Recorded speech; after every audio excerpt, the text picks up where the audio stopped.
Writing and maintaining tests is a tedious and error-prone process. Modern technology has come a long way to help automate parts of this process. In this lesson, we will learn about techniques for automated test generation. Since automated testing is impractical for entire systems, we will focus on techniques for automatically testing the functionality of the smallest testable parts of an application, called units. This approach, called unit testing, constitutes a software development process which is important in its own right. The techniques we will learn in this lesson are more directed compared to random testing. They observe how the program under test behaves on past tests in order to guide how to generate future tests. By being more directed, these techniques not only help find bugs more efficiently, but they also help to create a concise test suite that can be used for regression testing. Previously, we looked at random testing or fuzzing as a technique for testing. Recall that fuzzing is useful for finding possible security bugs as well as for testing mobile apps and multi-threaded programs. In this lesson, we will focus on more directed forms of testing rather than the purely random form of testing that is embodied in fuzzing. One such testing approach is systematic testing, embodied in a tool called Korat, which is suited for testing routines that manipulate linked data structures such as lists and trees.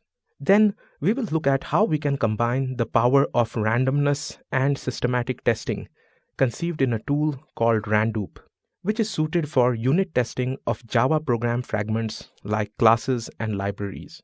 These two directed forms of testing overcome a major limitation of purely random testing. They avoid generating illegal and redundant inputs that dominate the space of possible test inputs. Korat is a deterministic test generator which originated as a research project by a team of 3 graduate students at MIT. The idea behind Korat is to leverage the preconditions and postconditions of a function to automatically generate relevant tests for the function. How does it do this? We alluded to this problem previously in the course. There are potentially infinitely many tests we could run on a given piece of software, but we only have the ability to run a finite number of tests. And even if we restrict ourselves to tests of a finite size, the space of possible tests can become astronomically large very quickly. We need to choose a subset that is concise and diverse. By concise, we mean that it avoids 2 kinds of test inputs: illegal ones that do not exercise interesting functionality of the software, and redundant ones that exercise the same facet of the software. By diverse, we mean that it gives good coverage of the software, as measured by some number of code coverage metrics.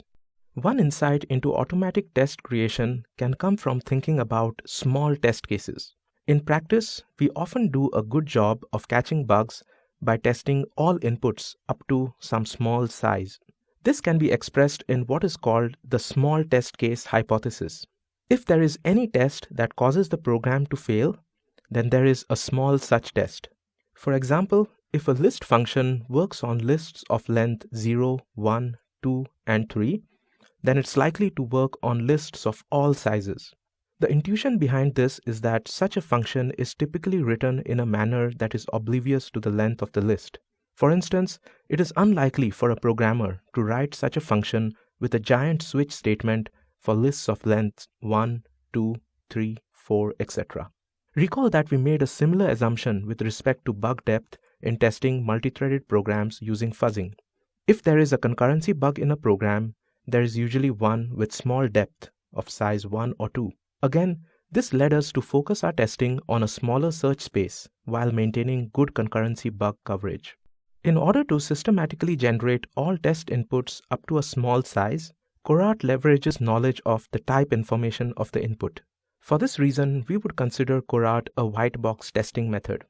For instance, if we have a function that operates on a binary tree object, then Korat knows from the type of this object that it has a root field that points to a node object or null, and that each node object has 2 other fields, each of which points to a node object or null.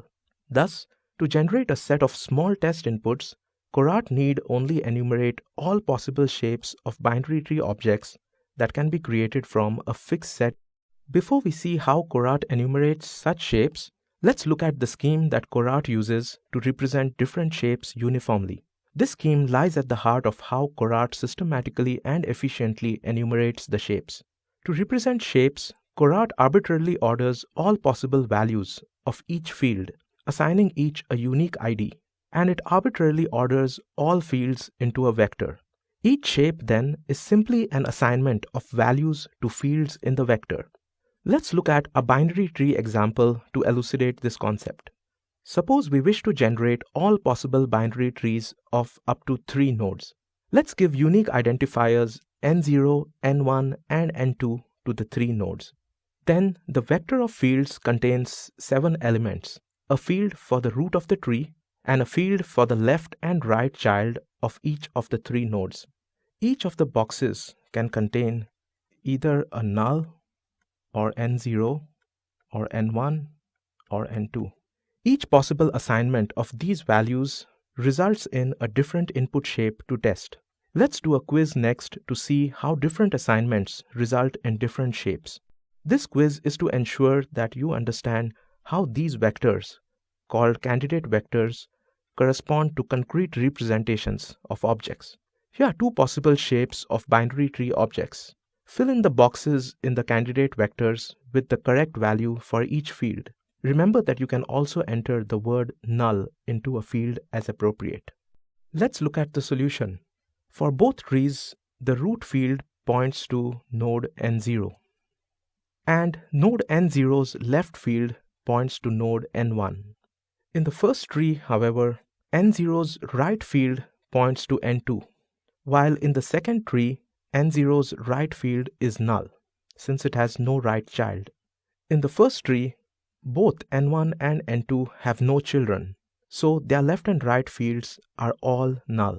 Finally, in the second tree, n1 has a right child n2. Since there are no other edges in the tree, the remaining fields are all null. Now that we have seen how Korat represents each possible shape, let's look at how Korat enumerates them systematically. Here is the basic idea that Korat uses. The user selects a maximum input size, which we'll call k. Then, Korat generates all possible shapes of size at most k. The precondition of the method under test is used to filter out invalid inputs. For example, we might not want to call a remove root method on an empty binary tree. Those test inputs that meet the precondition are run through the method being tested, and the results are checked against the method's post condition. This algorithm should be more or less familiar. The same basic flow happened with randomly generated test cases. The only difference is the way in which test cases are generated. Let's take a closer look at this. After all, how hard could it be to generate all binary trees with, say, 3 nodes? Why don't you take a shot at this question? Suppose we want to count how many possible shapes we could create by filling in the cells of a candidate vector. How many different candidate vectors are there? Fill in your answer in the box at the bottom. Let's count the number of possible vectors we would consider. The root field could be null, n0, n1, or n2. And so could n0.left, n0.right, n1.left, and so on. Since there are 7 fields with 4 choices each, that gives a total number of 4 to the power 7, or 16,384 candidate vectors. This is the size of the state space of the problem of generating a binary tree with 3 node objects. Let's generalize the setting in the quiz from binary trees using up to 3 nodes to binary trees using up to k nodes. Let's calculate how many binary trees we can make using up to k nodes. We have a single binary tree object bt and k node objects, which we will call n0, n1, n2, etc. There are 2k plus 1 node pointers to assign values to: the root field of the binary tree object and the left and right field of each of the k node objects. Also allowing a null pointer value, we have k plus 1 possible values for each node pointer, that is, each of the k node objects are null. Thus, we have k plus 1 to the power 2k plus 1 possible binary trees. You can verify the solution to the quiz by plugging in the value 3 for k in this expression. We get 4 to the power 7. That is 16,384 binary trees using up to 3 nodes. That's a lot of trees. This quantity grows super exponentially in k. For 3 nodes, we have over 16,000 possible binary trees that can be defined. For 4 nodes, we have nearly 2 million possible binary trees. And for 5 nodes, we have over 360 million possible binary trees. Clearly, this limits us to only very small test input sizes. Is there a way to do better? As you may have guessed, our count of k plus 1 to the power 2k plus 1 trees is a gross overestimate of the number of binary tree objects we'd really be interested in testing. Many of the structures that would be created by systematically filling in every possible value for left and right in the node objects would be disconnected or contain cycles and therefore would not be trees. Additionally, many of the trees that are created would be essentially the same. They would be isomorphic, indistinguishable for the purpose of testing. In fact, there are only 9 non-isomorphic binary trees using at most 3 nodes. 1 binary tree with a null root, 1 binary tree with a single node as the root and no children, 2 binary trees with a root and 1 child, 1 on the left and 1 on the right, 1 binary tree with a root and 2 children, and 4 binary trees with a root, 1 child of the root, and 1 grandchild of the root. To summarize, there are 2 central challenges: how to avoid generating illegal test inputs, which in this case are invalid trees, and how to avoid generating redundant test inputs, which in this case are isomorphic trees. These are challenges for any automated test generation technique, not only Korat. We will see shortly how Korat addresses these 2 challenges. We will also return to them in the context of another automated test generation technique later in this lesson. Let's focus on first effectively filtering out invalid trees. It's inefficient to generate each candidate input and then check whether it actually satisfies the conditions of being a tree. Instead, we want to avoid generating candidate inputs that don't satisfy the precondition in the first place. Let's look at how Korat uses the precondition as a guide in the generation of test inputs. The technique that Korat uses is to instrument the precondition. That is to say, it adds code to the precondition checking to observe how it acts on the test input. In particular, it records which fields of the input are accessed by the precondition. A key observation is that if the precondition never accesses a field of the test input, then the result of the precondition doesn't depend on that field. Let's take a look at the precondition for binary trees. For a data structure of this type to be a valid binary tree, it should satisfy one of 2 different cases. The root may be null, and if the root is not null, then the structure should be a directed tree. That is, it should have no cycles. Every node except the root should have 1 parent, and the root should have no parent. Here is a concrete implementation of the precondition we just outlined for binary trees. It is a function called repOK in Korat terminology. It takes as input a binary tree object bt and returns true if it is a valid binary tree and false otherwise.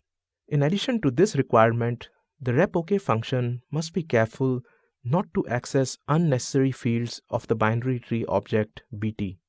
Recall that Korat will monitor which fields this function accesses. So, the fewer fields that are accessed, the more Korat will be able to prune the space of candidate vectors that it considers. The repOK function starts out by checking whether the root is null. If so, it exits by returning true, since an empty binary tree is a valid one. If the root is non-null, the function uses a classic approach to traverse all the nodes reachable from the root and determine whether the resulting structure is indeed a tree. It uses 2 data structures for this purpose: a hash set that keeps track of all nodes visited so far, and a work list that keeps track of nodes that have themselves been visited but whose left and right children might not have been visited. While the work list hasn't been fully processed, the function removes the earliest node in the work list and checks whether its left child is non-null. If so, it then checks whether the left child has already been visited. If it has, then we have detected an invalid tree. In particular, we have detected more than one path from the root node to the current node, which violates the condition for a data structure to be a tree.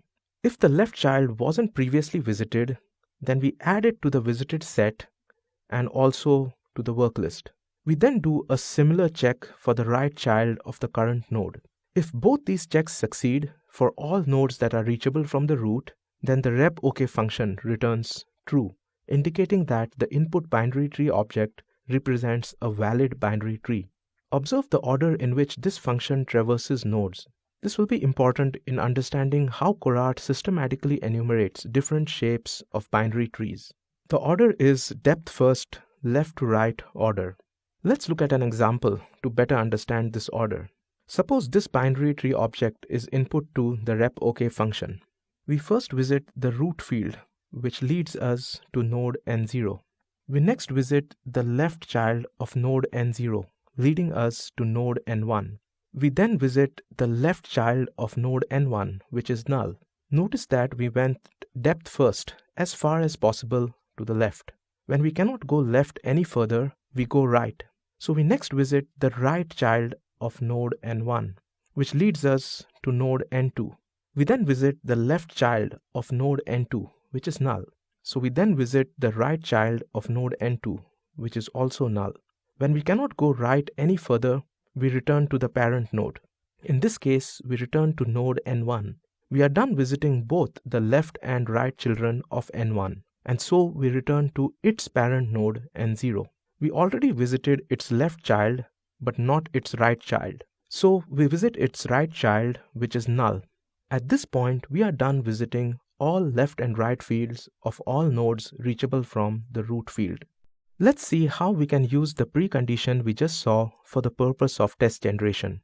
Consider the following candidate input, which corresponds to the following binary tree object. Its root pointer is null, so there is no path to the node objects N0, N1 or N2 that were also generated in this input. For this input, the precondition only accesses the root field because it is null. The precondition therefore doesn't check any of the other fields. Indeed, any other shape for the remaining nodes would yield the same result, so there is no need to generate any other candidate input with a null root. This single input therefore eliminates 25% of the tests that would have been generated otherwise. The general procedure that Korat uses for generating tests is to enumerate the possible shapes by their associated vectors. The first vector generated is the vector with all null entries, corresponding to all fields being null. Then Korat checks that this shape satisfies the precondition. If so, then the shape is kept as a test case. Next, Korat expands the last field that was accessed while the precondition was checked. In other words, the field is assigned to the next object that could potentially be assigned to that field. Once all possible assignments for a field have been checked, then Korat backtracks in the following way. It resets that field to null, and then it expands the second to last field checked by the precondition. The key rule that lets Korat dramatically narrow its search space is that it never expands fields that are not examined by the precondition code. This is what allows Korat to skip all but one binary tree with a null root. The precondition code will stop at the root if the root is null, and so it won't assign objects to any of the other fields while the root is null. Additionally, by keeping track of which objects point to which types, Korat cleverly checks for whether it generates isomorphic and therefore redundant test cases, discarding any isomorphic test cases that it finds. For more details on the operation of the algorithm behind Korat, please see the paper linked in the instructor notes. This algorithm is a rather abstract manipulation of data structures. So let's take a look at how Korat would work in a concrete example to get a better idea of what it is doing. Let's see how Korat would generate test cases for a binary tree object with 3 nodes. Recall that the binary tree object itself has a root field that points to a node, and each node has a left and a right field that points to a node. Candidate vectors for test cases will consist of 7 cells, one for each of these 7 fields. We begin with all the cells in the candidate vector equal to null. This vector corresponds to the binary tree shape with a null root. We would then check that this shape passes the precondition for a binary tree object. While the precondition is running, let's write down the order in which the precondition code checks each field of the shape. Recall that the first line of the precondition code returns true if the root is null. Since the precondition returns true, we accept this object as a test case. Additionally, the precondition will inspect just the root field before it returns, and so the only field we will number is the root, which we number 1. Now we expand the last field that was checked, which will be the root field. By expanding, we increment the root field to the next object in the shape that is compatible with that field, which is a node object. Let's call the node objects n0, n1, and n2. And let's suppose that we'll increment in the order null, followed by n0, followed by n1, followed by n2. Now that we have expanded the root field, we have a shape consisting of the root pointing to a node, which in turn has no children. Now we check that this shape passes the precondition code. The order in which the precondition accesses the fields is first the root, then the left child of the root, and then the right child. The precondition check will return true, and so we accept this shape as a new test case. Now, since n0.write is the last field that was checked by the precondition, we expand the n0.write field. This will result in n0.write changing from null to n0. But this shape contains a cycle, and so it will fail the precondition check for a binary tree object. Therefore, we discard this shape and expand n0.write again, assigning it the next node in our order, which is n1. This new shape is indeed a binary tree, and so it will pass the precondition check. Recall that the precondition code traverses the shape in a depth-first manner, choosing the left child before the right. So the ordering of field accesses will be 1, 2, 3, 4, and 5. We would then use this ordering to determine the field to expand for the next iteration. To check your understanding of the expand operation in Korat, fill in the candidate vectors for the next two shapes that Korat will generate. Omit any illegal shapes, that is, those that fail the precondition check, and any shapes that are isomorphic to any previously generated shapes. As a hint, here is the ordering in which the precondition checked each field of the last candidate vector. First the root, then n0.left, then n0.right, then n1.left, and finally n1.right. Remember that the next field to be expanded will be the last one checked by the precondition. In this case, we will expand n1.right. Korat would first assign n0 and n1 to n1.right, but these would result in illegal shapes. So the next legal shape to be generated would be when n1.right is equal to n2. Now, because the precondition traverses the tree depth first, visiting left children first, it would visit each field in order from left to right. So the next field to be expanded is n2.right. But notice that setting n2.right to anything other than null would result in an illegal shape. Therefore, we backtrack for the first time and set n2.right to null. Since n2.left is the second to last field checked by the precondition, we start attempting to expand n2.left. But again, assigning anything other than null to n2.left will result in an illegal shape. So Korat discards all these test cases, sets n2.left to null, and backtracks to n1.right. Since n1.right is n2, the last node object, there are no more nodes that can be assigned to this field. Therefore, we set n1.right to null and backtrack again to n1.left. Setting n1.left to n0 results in an illegal shape, and so does setting it to n1. Finally, assigning n2 to it gives us a legal shape pictured here. This is the next legal shape that Korat generates. Let's do one more quiz to solidify your understanding of the Korat algorithm. Starting from where we left off in the previous quiz, enter the candidate vectors of the next two legal shapes that Korat generates. Remember to disregard any shapes that are isomorphic to a previously generated shape. We start by determining the order in which the precondition accesses each field. Since the precondition traverses the tree in a depth-first manner, left before right, it first accesses the root n0. Then it accesses n0.left, then n0.right, which is n1. Then it accesses n1.left, which is n2. Then n2.left, then n2.right, and finally it goes back up to n1 to access n1.right.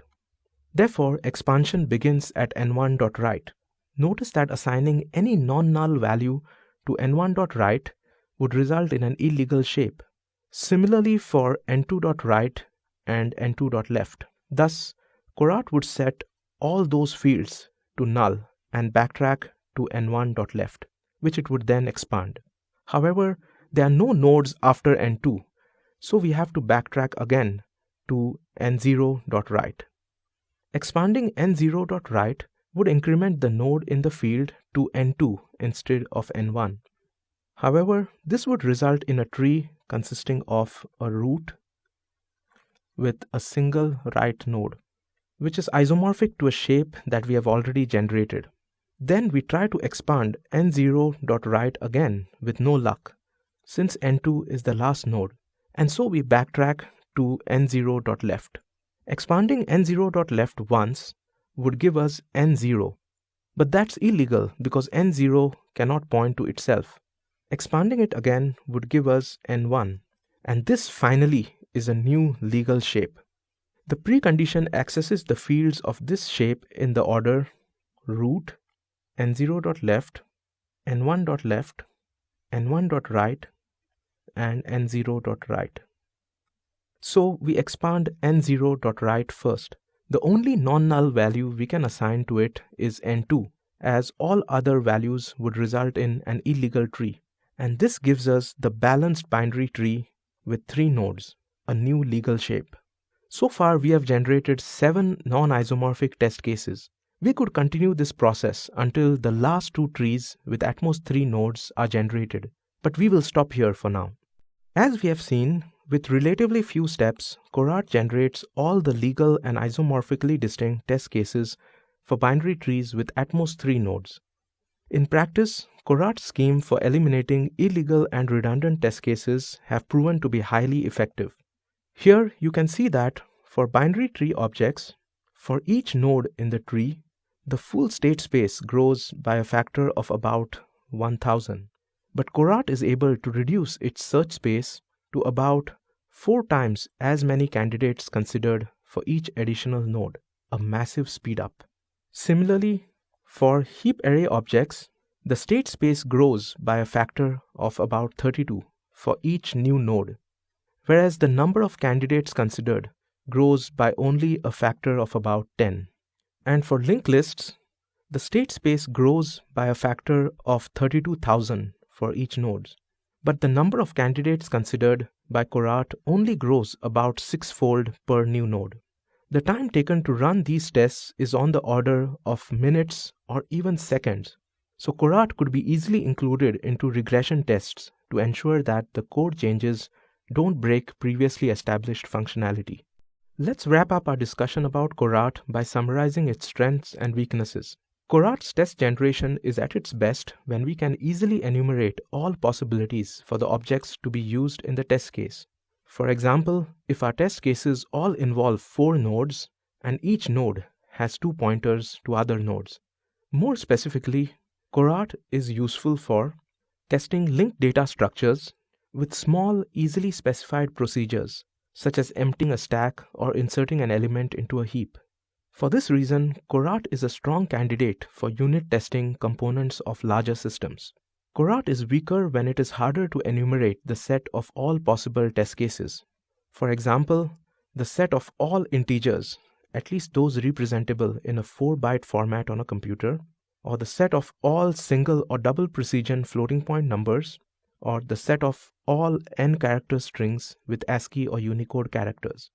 In these cases, while enumeration can be done in principle, even small test case sizes such as one int, one double, or strings with 10 characters lead to large numbers of test cases that Korat will not flag as isomorphic because there are no links in the data to exploit in the culling process that occurs through precondition checking. We will see a different technique later in the course called dynamic symbolic execution that is capable of handling such data types. Another weakness of Korat is that it is only as good as the pre and post conditions that we specify for the methods being tested. In the example code presented here, we want to test a method that removes an element object x from a list object list.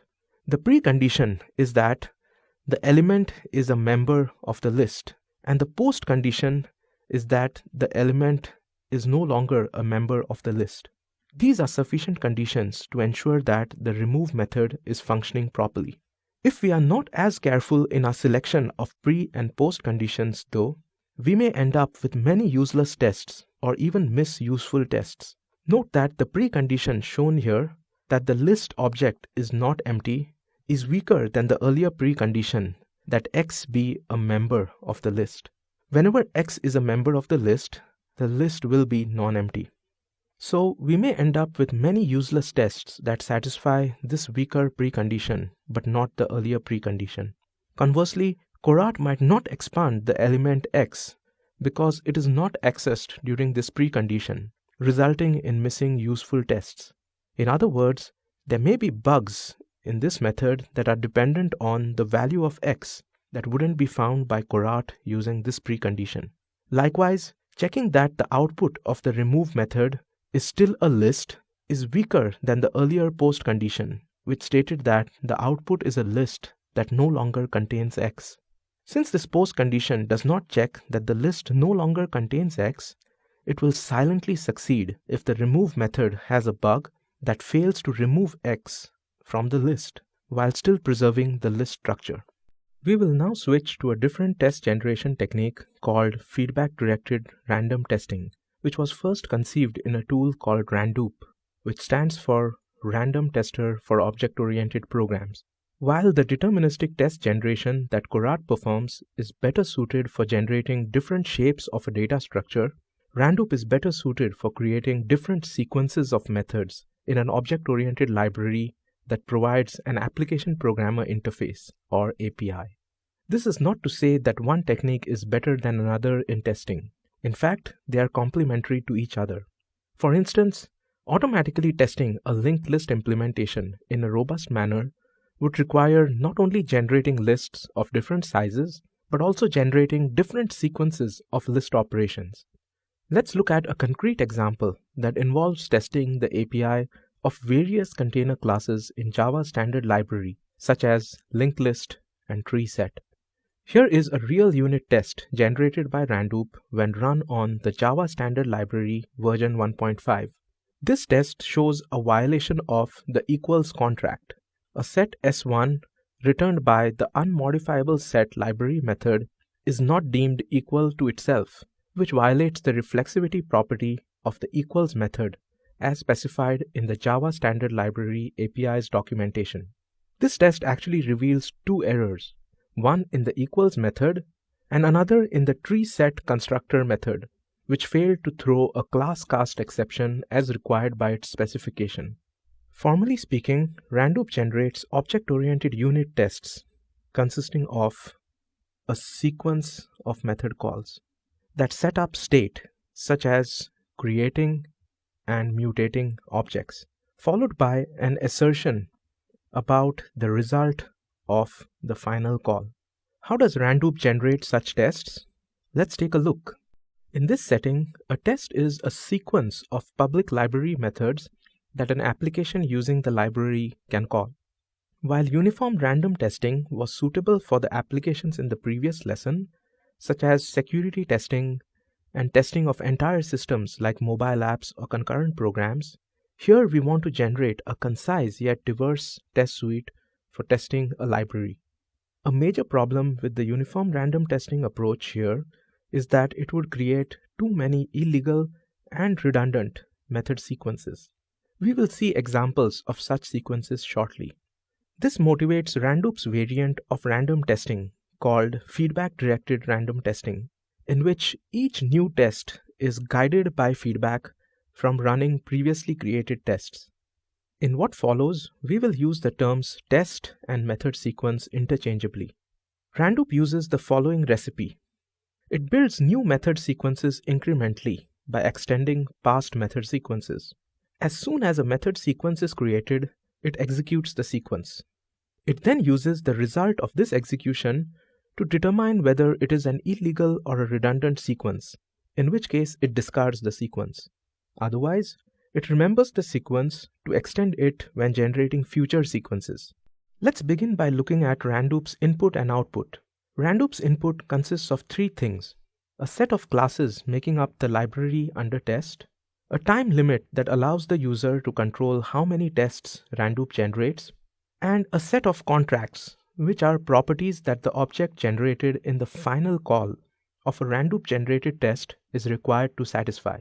Generally, these properties are specified in the library API's documentation. An example contract that must hold for any Java object O is that calling the hashcode method on it does not throw any exception. Another example contract is that using the equals method to test any Java object O's equality to itself must always return true. While these are generic contracts defined by the java.lang.object class, which is the parent class of all Java objects, one can also provide class-specific contracts for Randoop to check. Randoop's output consists of contract-violating test cases. It consists of two parts: a sequence of calls to public methods in the input classes, which set up state, such as creating and mutating objects, and a contract, stated as an assertion about the result of the final call in the sequence, in this case S1. In order for this test case to be valid, two conditions must hold. First, no contract should be violated up to the end of the execution of the sequence. For instance, no exception should be thrown during the execution of the sequence. Second, the final assertion should fail when executed. These two conditions will be important in deciding what Randoop does with each test case it generates, whether it discards the test case, whether it outputs the test case, or whether it retains the test case for extending in future test cases. Now that we have looked at the input and output of Randoop, let's look at the algorithm underlying Randoop. Throughout, the algorithm maintains a set of components. Each component is a sequence of code statements that computes values for arguments of the methods that Randoop decides to call in the sequence it generates. This set of components starts out with singleton sequences called seed components. For example, we have shown two seed components here. If Randoop decides to call a method with an integer typed argument, it can use this first component, which computes the integer I. If Randoop decides to call a method with a Boolean typed argument, it can use this second component, which computes the Boolean B, and so on. This set of components grows with progressively longer sequences as the algorithm progresses. These sequences will compute increasingly complex objects such as linked lists and trees. Next, the algorithm repeats the following process until the specified time limit expires. It first creates a new sequence of method calls. For this purpose, it does three things in order. First, it randomly picks a public method from the input classes to call. Let's say this method is named M, and that it has n arguments t1 through tn, and that it returns a result of type tret. M is the final method that the algorithm will call in the sequence that it is building. Calling this method alone will result in an invalid test case that might not even compile. In particular, the algorithm must assign a type-compatible value to each of the n arguments before calling this method. For each argument of type ti, Randoop randomly picks a sequence si, already generated from the components, that constructs an object vi of that type. Finally, it assembles the n randomly picked sequences, one for each of the n arguments, into a new sequence, and appends the chosen method m at the end of that sequence. This becomes a new sequence denoted as new.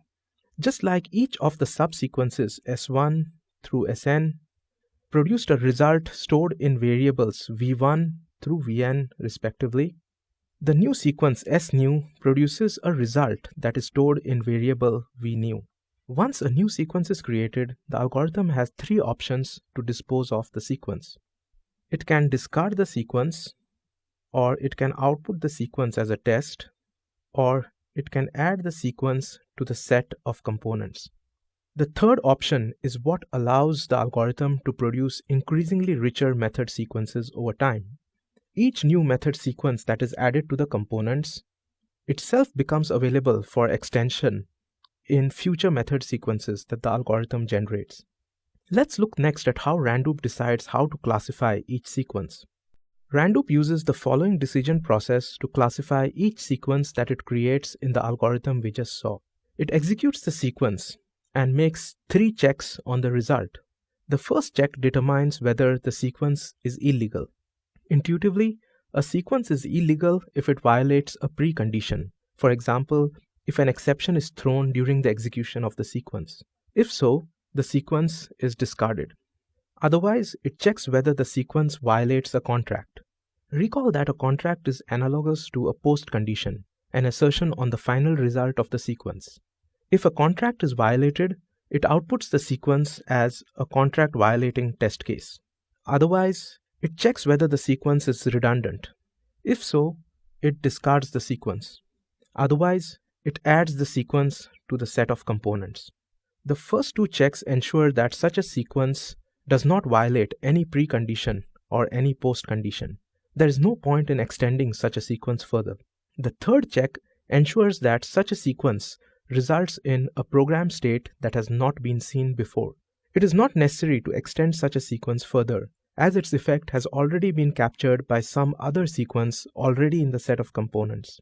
Let's elaborate a bit more on how Randoop decides whether a sequence is illegal and whether a sequence is redundant. An illegal sequence is one that crashes before the contract at the end of the sequence is checked, for example, by throwing an exception. Intuitively, an illegal sequence is one which violates some precondition during execution. Note that this concept of an illegal sequence is analogous to the concept of an invalid shape in Korat. If a shape generated by Korat violates the precondition, then that shape is considered invalid. Here is an example of an illegal sequence.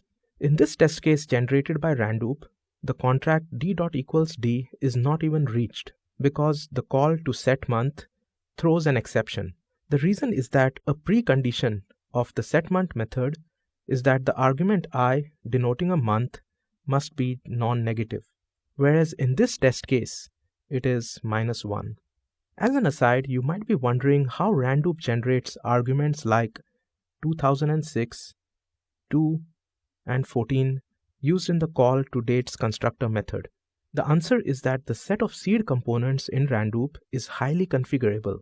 It allows a wide range of possible constants. Randoop uses a simple heuristic to decide whether a sequence is redundant. It maintains the set of all objects created in the execution of each sequence. A new sequence is considered redundant if each object created during its execution belongs to this set. Randoop uses the equals method to do this comparison check for each object. Let's look at an example. Consider this sequence which creates a hash set and adds a single element, the string hi, to it. Suppose we then extend this sequence with a call to s.isEmpty. Is this new sequence redundant compared to this sequence? The answer, according to Randoop, is yes, because the equals method states that the set object s in this new sequence is logically equivalent to the set object s in this old sequence. This is not a foolproof comparison. On one hand, this comparison may mistakenly deem a new object as equal to a previously created object, causing Randoop to conclude that a sequence is redundant and thereby miss bugs that can be triggered only by extending that sequence. On the other hand, this comparison may mistakenly deem a new object as not equal to a previously created object, causing Randoop to conclude that a sequence is not redundant. While this case is less problematic, in that it at least won't cause Randoop to miss bugs. It does bloat the set of components and reduces the chance of creating new object states in future sequences. Nevertheless, Randoop's heuristic works well in practice, and it can be disabled or refined by the user. For instance, it is straightforward to use reflection to write a method that determines whether two objects have the same concrete representation, that is, the same values for all their fields. Or the user can specify more sophisticated methods to determine state equivalence. The authors of Randoop applied the tool to three large libraries: the Java Standard Library or the JDK, the Apache Commons collection of reusable components, and Microsoft's .NET framework. Randoop discovered previously unknown errors in all three libraries. Let's take a look at some of these errors. In the JDK's containers library, which includes facilities to create containers such as lists, trees, etc., Randoop found 4 methods that violate the reflexivity property of the equals method. Randoop also found that the JDK's XML library can create objects that cause the hashcode and toString methods to crash, even though these objects are well-formed XML constructs. In the Apache libraries, Randoop revealed constructors that leave fields uninitialized, leading to null pointer exceptions on calls to equals, hashcode, and toString methods. Randoop also found many errors in the .NET framework. This includes at least 175 methods that throw an exception forbidden by the library specification, such as a null pointer exception, an array out of bounds exception, or an illegal state exception. Randoop also discovered 8 methods in the .NET framework that violate the reflexivity property of the equals method. You can learn more about Randoop by reading a technical paper linked from the instructor notes. Now let's do a few quizzes so you can check your understanding of the Randoop algorithm. For this quiz, let's look at the binary tree class we considered earlier for Korat. This time, our API consists of 3 methods: a constructor for the binary tree class, which takes as an argument a single node which becomes its root, a remove root method for the binary tree class, which takes no arguments and returns a node object, and a constructor for the node class that takes 2 nodes, which will become the left and right children of the newly created node. Note that the binary tree constructor has an assert statement that ensures that the binary tree object being created is a valid representation of a binary tree. It uses the rep_ok method we saw earlier for this purpose. Also note that the remove root method has an assert statement which requires that the root of the binary tree be not null. For the quiz, write the smallest possible Randoop sequence creating a valid binary tree object. Then decide how Randoop will classify the sequence. Will it discard the sequence as illegal, or output the sequence as a bug, or add the sequence to the set of components for future extension? The smallest sequence that can generate a binary tree object is to call the binary tree constructor with a null argument. In the statement shown here, we directly used the null constant as an argument to the constructor of binary tree. However, if you recall the Randoop algorithm, it always uses a variable generated by some sequence. If we were to be pedantic, we would need to add an additional statement at the start of the test case that assigns the null constant to a node variable v, and then pass v as an argument to the constructor of binary tree. After this sequence is generated, Randoop will classify it as a component for future use. Recall that a binary tree with a null root will pass the rep_ok check, so the assertion in the binary tree won't fail. Therefore, this sequence isn't illegal. Additionally, any default or user-specified contracts on the final object created by the sequence will also succeed. Therefore, this sequence will not be output as a bug. Hence, Randoop will add the sequence to the set of components. Next, write the smallest sequence that Randoop can generate, which will violate the assertion in the remove root method. Then decide how Randoop will classify the sequence generated. Because the assert statement in remove root fails only if the tree's root is null, we must first create a binary tree with a null root, and then we call the remove root method on that tree. Indeed, this shows how Randoop can extend the sequence from the previous quiz, which was added to the set of components. Because the assert statement in the call to remove root is violated, Randoop will consider this sequence to be illegally violating a precondition, and therefore it will discard the sequence. Now, what's the smallest sequence Randoop can generate which will violate the assertion in the binary tree constructor method? The code for the repok method is given in the instructor notes if you need it as a reference. After writing the sequence here, answer the following question. Is it possible for Randoop to create a binary tree object with a directed cycle using the given API? The smallest link structure that does not pass the repok method is a single node which points to itself. But it turns out that Randoop actually cannot create any cycles using this limited API. This is because a cycle would require some node in the cycle to be passed as an argument to a previously created node. But Randoop can only pass arguments which are components that have already been created in a previous sequence. Therefore, in order to create a linked structure failing the repok check, we need to create a structure with multiple directed paths to the same node. The smallest such structure has a root node, both of whose children fields point to the same other node. To generate this structure in Randoop, 3 method calls are necessary. One to create the child node v1, another to create the root node v2, and one to call the binary tree constructor, which will fail the repok assertion. As we begin to wrap up this lesson, let's take a moment to compare and contrast the two tools we have seen for automated test generation. Identify which of the following statements are true for each of Korat and Randoop by checking the appropriate boxes. Which of the techniques uses type information to guide test generation? Which of the techniques generates new tests fully independently of past tests? Which of the techniques generates tests deterministically? Which of the techniques is suited to test sequences of methods? And which of the techniques avoids generating redundant tests? Both Korat and Randoop use type information to guide their test generation. Korat uses types to enumerate test cases and check for isomorphism, whereas Randoop uses types to determine which components to use in its sequence generation. Neither technique generates a test independently of past tests. This is a characteristic of pure random testing. Korat is a purely deterministic test generation technique, whereas Randoop uses an element of randomness.